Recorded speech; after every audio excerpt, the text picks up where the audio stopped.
A'udzubillahi minasyaitonirrajim. Bismillahirrahmanirrahim. Meneruskan kajian yang kemarin bahwa kita sudah bahas mengenai sholatnya zahir dan sholatnya batin, atau dalam istilah yang lain sholat syariat dan sholat hakikat atau tarikat. Kemarin sudah dibahas bahwa sholat tarikat atau sholat hati, sholatnya batin itu mu'abbadatun fi muddati umrihi.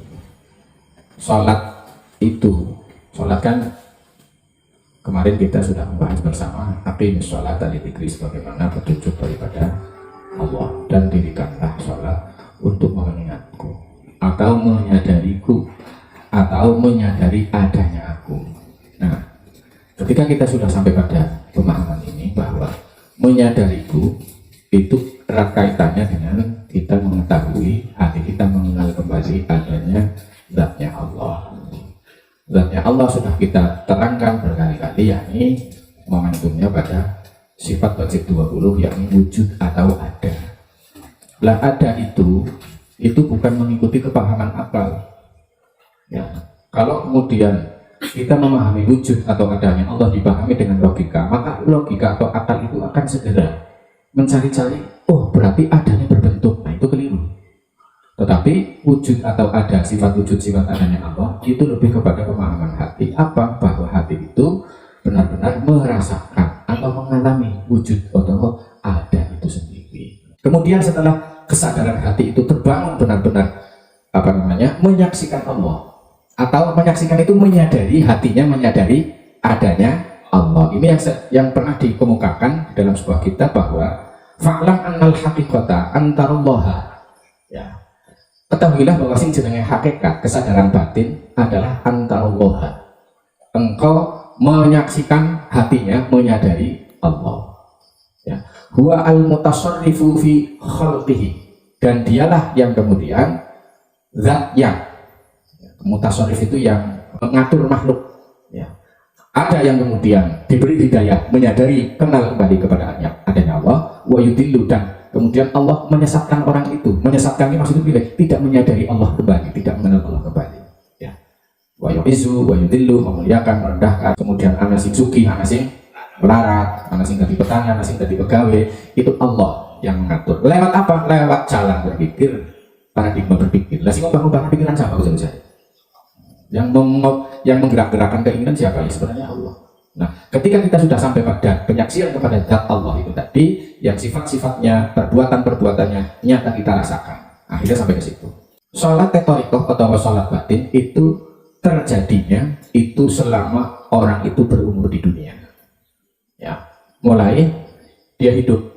Tetapi kemudian kita runtut lagi bahwa tuntutan orang itu untuk sholat itu pada intinya, karena kita kajiannya sudah sampai pembahasan sholat batin atau sholat kesadaran, maka diharapkan manusia yang sudah akil balik atau pikirannya sudah dewasa itu dituntut untuk selalu sholat.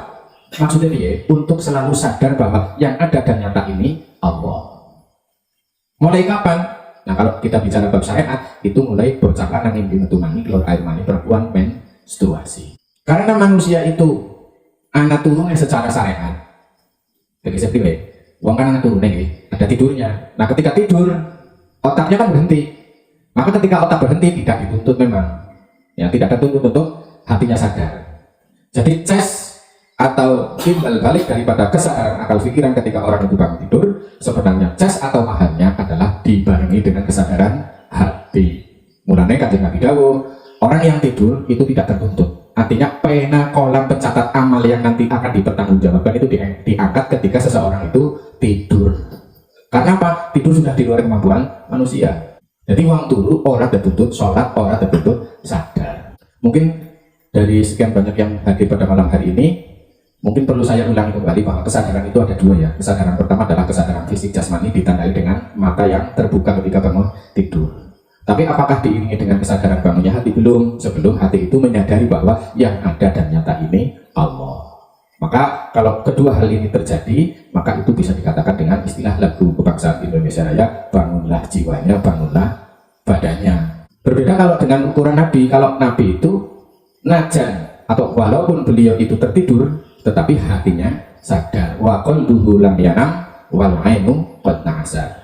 Beliau Nabi, hatinya atau kesadarannya untuk menyadari adanya Allah atau dzikrullah atau terkoneksi dengan Allah itu terus tetap terjadi meskipun Kanjeng Nabi mripaten niku sare. Niku kelas Nabi. Lah kalau kelas manusia rata-rata umum mripaten benjat melek mecicil ning atine turu.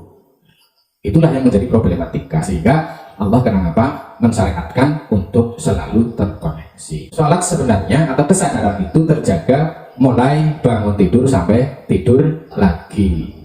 Terus masjidnya di mana? Wa masjiduha al-qalbu. Masjid tempat kesadarannya adalah hati. Wa jama'atuha istima'u qawiyul batin bil istighlali ala asma'it tauhid. Ya.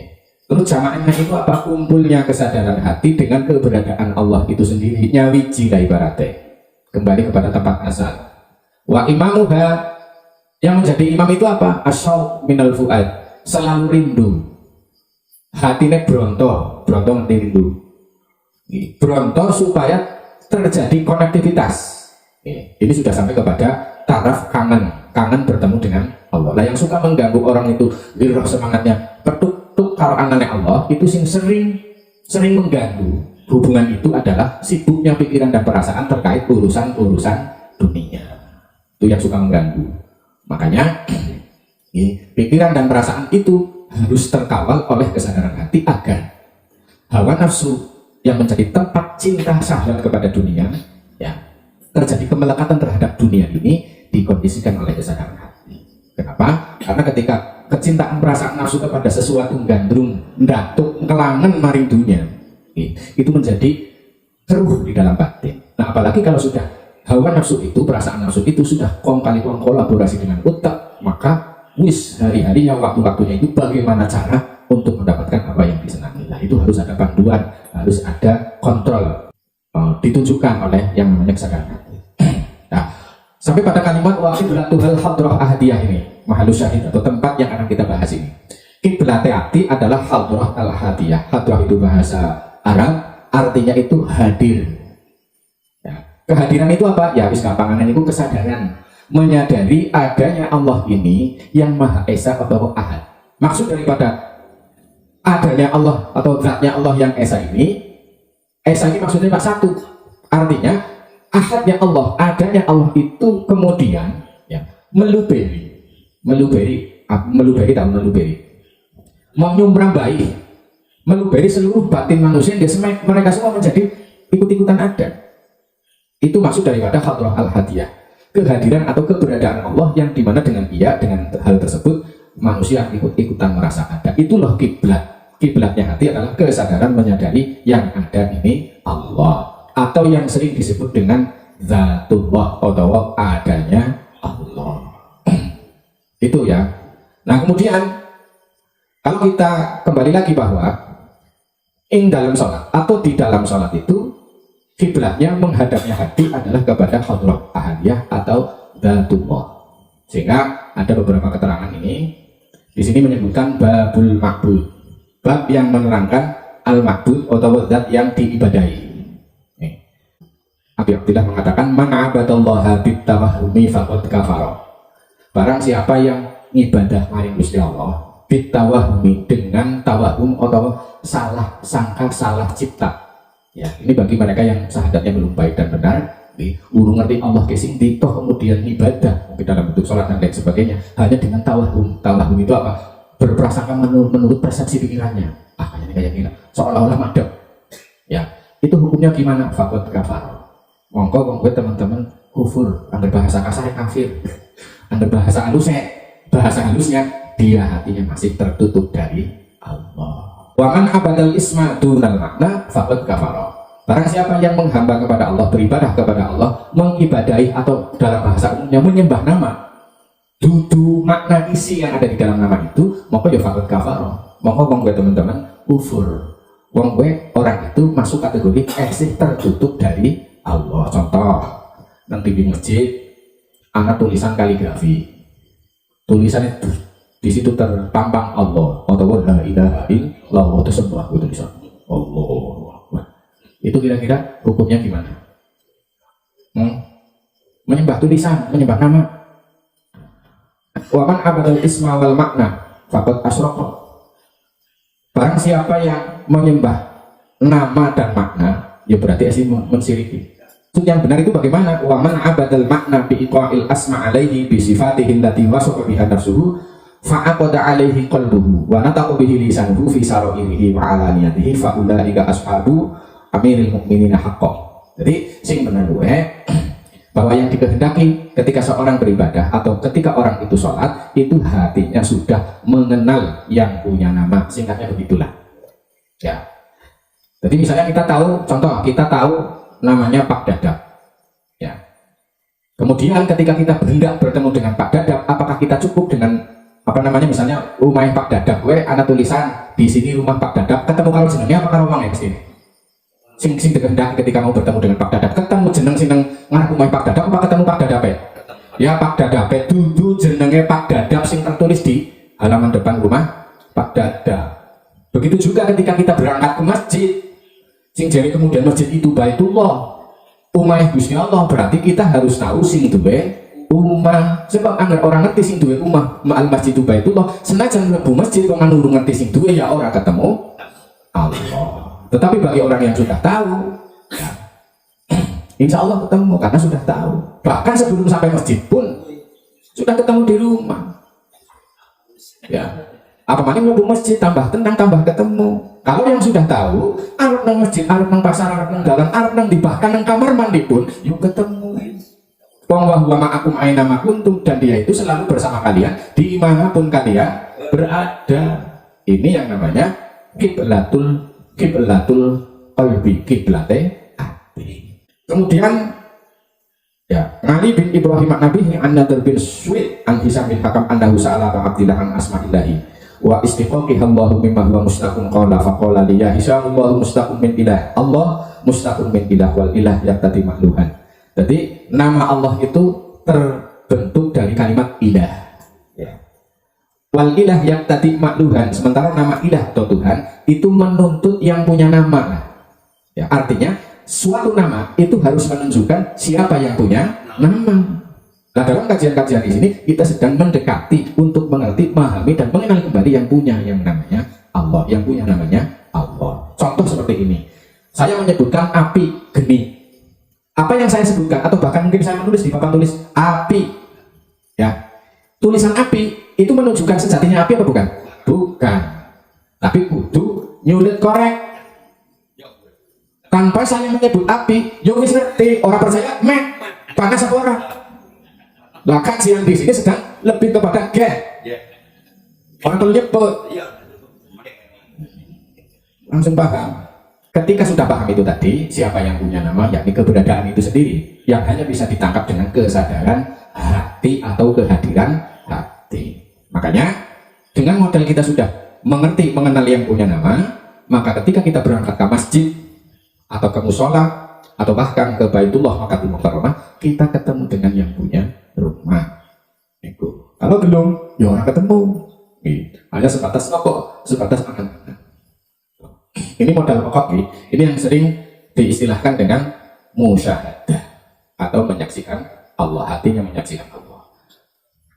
Sementara ya, taraf-taraf sebelumnya, taraf-taraf sebelum musyahadah itu apa? Yang pertama taklid. Dulu kita masih Islam, angkut melu-melu sama, melu-melu orang tua, ikut-ikutan orang tua, ikut-ikutan guru, tapi belum ngerti. Terus kemudian setingkat setelah itu, ini aku ngerti dalilnya, saya harus tahu dalilnya apa. Ya berarti Allah itu Maha Esa, dalilnya apa? Qul huwallahu ahad.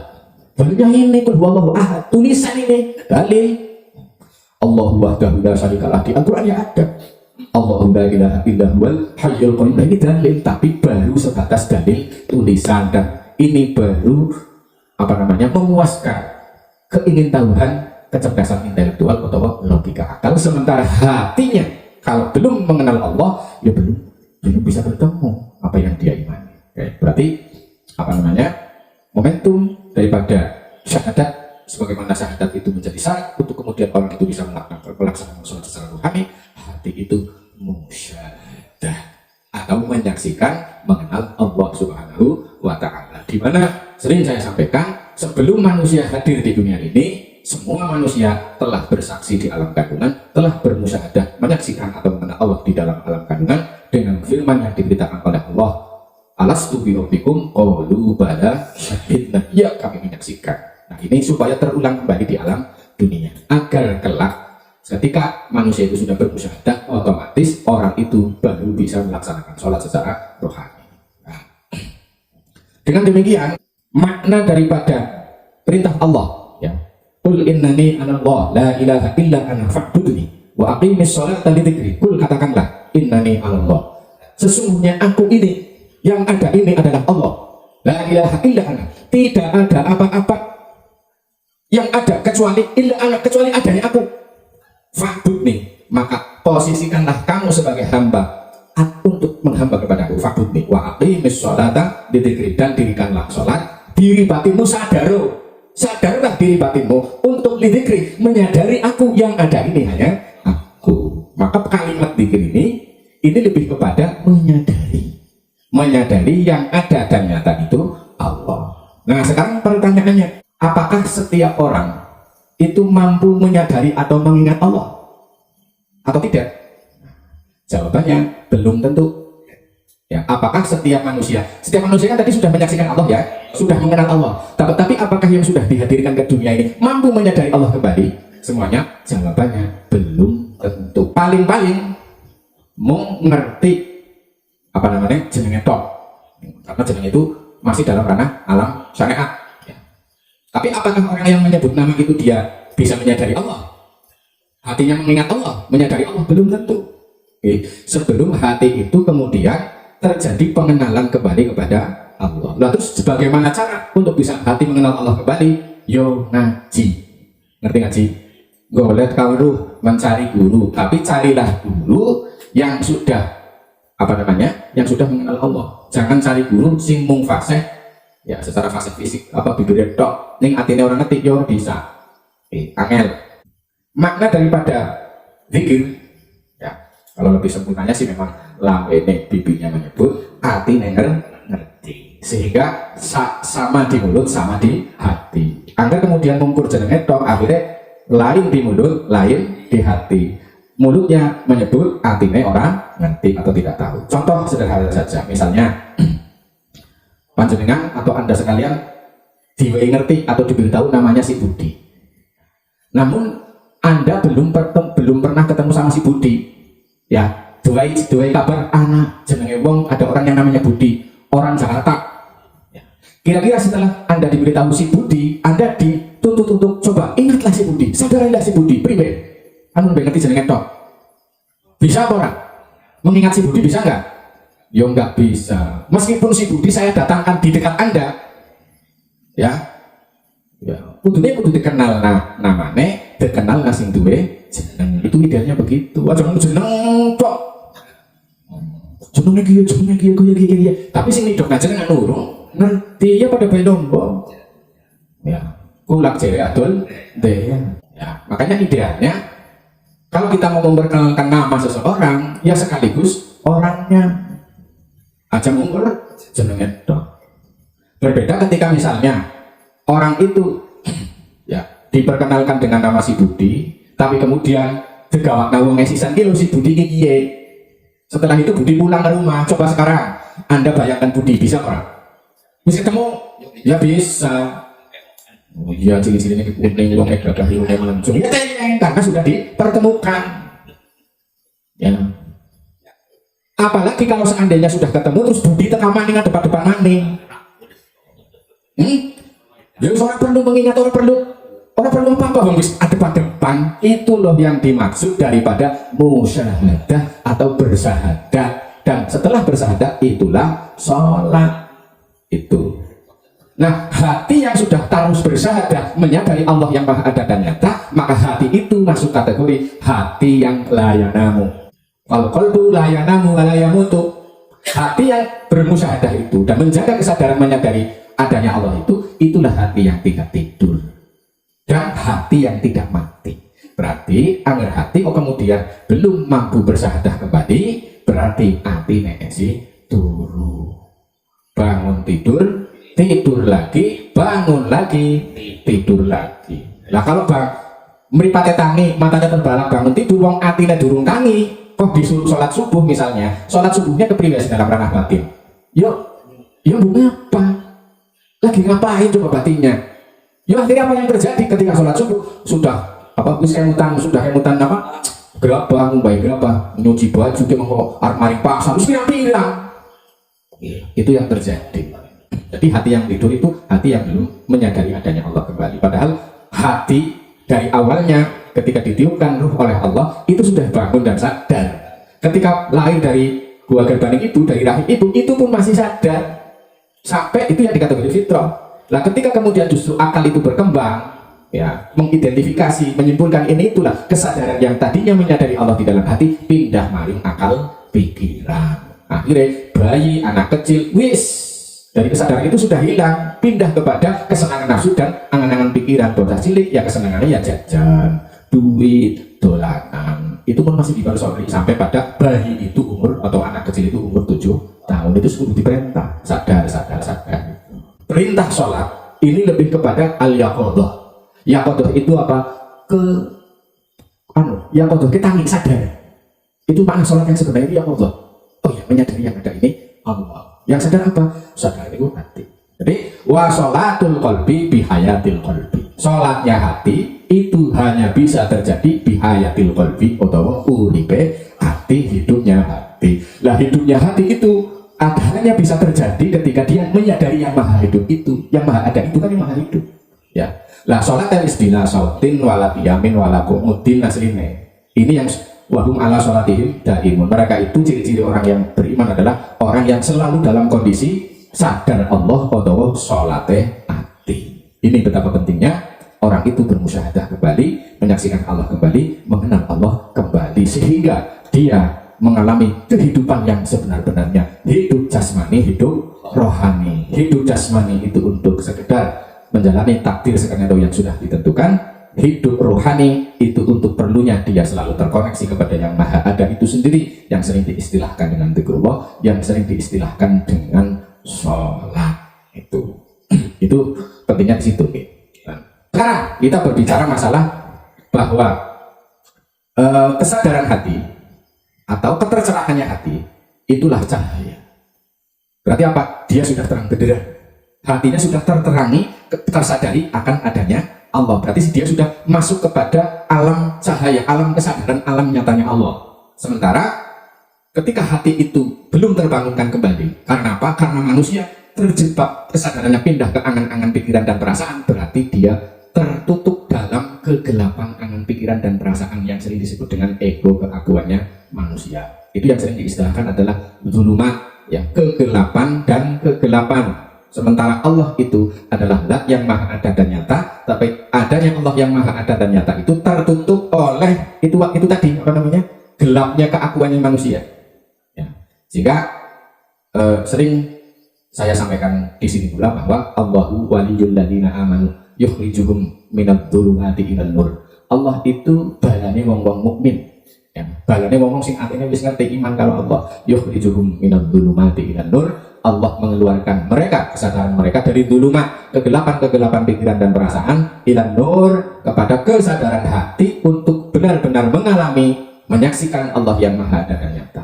Sementara walladzina kafaru awliya'uhumut taghut. Ya. Sementara orang-orang yang kafir, orang-orang yang masih tertutup, ya bala mereka adalah taghut. Taghut itu apa? Berhala-berhala. Lah berhala-berhala itu jangan kemudian secara pikiran kita lata usasi dalam bentuk patung. Bukan cuma seperti itu. Taghut berhala itu pikiran-pikiran dan perasaan yang selalu apa? Melintas. Yo ki penting, ki kudu diberes. Itu taghut. Terus apa maning dibarengi dengan keinginan nafsu. Ya wis. Mereka adalah bala-bala taghut berhala yang mereka ciptakan di pikiran dan perasaan mereka. Nah, ketika mereka menghadapi apa? Sesuatu yang di pikiran dan perasaan itulah yukhrijunahum minan nuri ilad dhulumat. Kemudian berhala-berhala yang mereka ciptakan di dalam pikiran dan perasaannya, karena fokus kesadaran di pikiran dan perasaan, akhirnya kesadaran yang aslinya gawan bayi, sadar yang nyata enak ada ini Allah, akhirnya yang nampak di dalam kesadaran batinnya si mananiku yo pikiran kalau perasaan. Terjadi apa tidak di kehidupan manusia? Ayat-ayat ini ya sangat terjadi. begitu. Terutama bagi orang-orang yang sudah mulai sudah terjadi pencerahan atau ketersadaran itu, sehingga dia paham, oh ini berhala pikiran, ini berhala di perasaan itu, dan itulah wilayah setan. Mungkin dari awal hingga akhir cukup sekian yang bisa saya sampaikan. Kalau ada pertanyaan itu bisa disampaikan. Wal afu minkum wa minallah. Wassalamualaikum warahmatullahi wabarakatuh.